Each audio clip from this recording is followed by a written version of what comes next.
صلاة الفجر صباحا صلاة الصبح وقتها أي دعوه ولا كان وقتها الفجر هو يقف وردده ماشي معان وجوب وانا ليسكو امتحانيا امتحان كاسنا dadka ku baasa waxay galaan kaarar gaar ah baa loo gooyaa oo ah inay ku jiraan ilaahay dimadiisa bidimmatillah qofkii salaada subax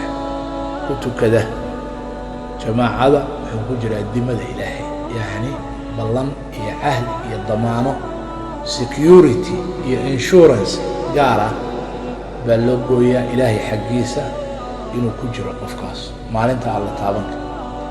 cidii taabata ilaahay baa ka aarsan ama waxyeelaysa waa qodobka labaad salaada subax waa salaadaha midda ugu fadli badan wa qur'aan alfajri ina qur'aan alfajri kana mashhuuda waa mid ilaahay iyo malaa'igtiisu ay markhaati ka yihiin oo xaadiraan oo shaahid u yihiin oo markhaati u yihiin midda saddexaad waa waqtiga malaa'igtu shiftiga ay kala bedelato oo masaajidda ku kala bedelato dadka inta tiriso tira koobto markay samada aadaan qoladii maalintaa joogi lahaydna soo degto qoladii habeenkaas oo dhan inala bariday malaa'igtaasuna ay samada aado markuu ilaahay weydiiyo ka warrama addoommadayn ilaa casarkii baan u tagnay iyagoo tukanaya haddana waxaan ka soo tagnay salaadii subax iyagoo tukanaya marka riboodka laga geynayo qofka ayaa sidaas noqonaya saas darteed bay ahayd man salla albardayni dakhala aljanna labada salaadood qabqabow qofka tukada jannuu gelaya man salla albardayni dakhala aljanna labada qabow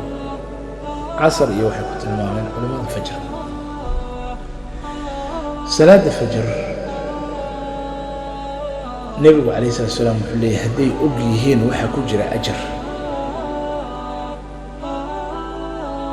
xataa iyagoo gurguuranaya ayay iman lahaayeen iska dhaaf iyagoo soconayo lixaadkooda qaba wuxuu leeyahay nebigu calayhi salaatu wasalaam ninkii indhaha la'aa ee weydiistay inuu cudurdaar u heli karo inuu ka maqnaado ma maqashaa buu yidhi aadaanka haa buu yidhi imow buu yidhi kuuma hayo cudurdaar waa nin indhala oo cid soo kaxaysa aan haysan maxaad ka malaynaysaa qof lixdiisa nixaad qaba oo caafimaad qaba xoog leh oo maqlaya adaankii oo aan dhag u jalaqsiinayn oo qof ayaan daran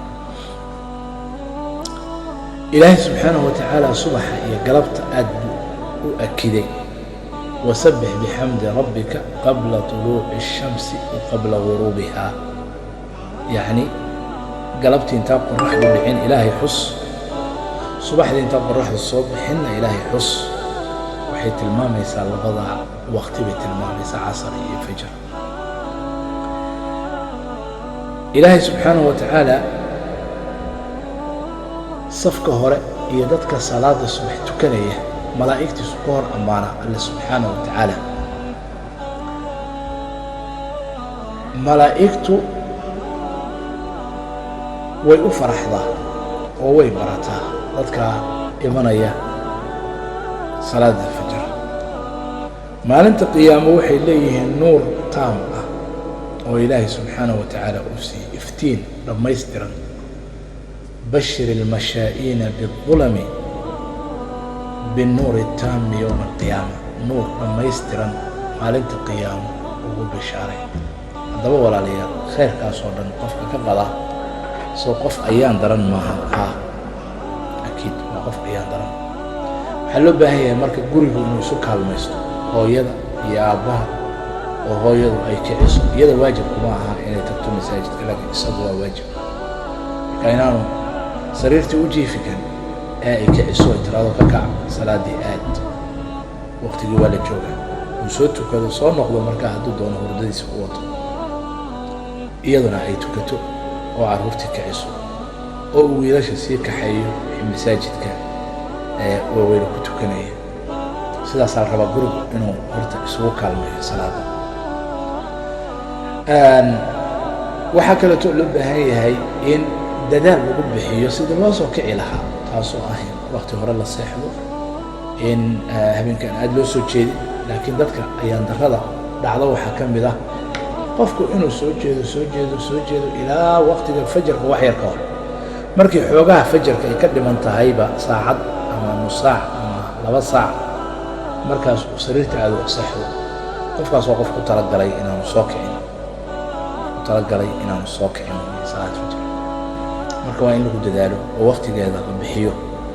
oo juhdi weyn lagu bixiyo oo laysa soo kiciyo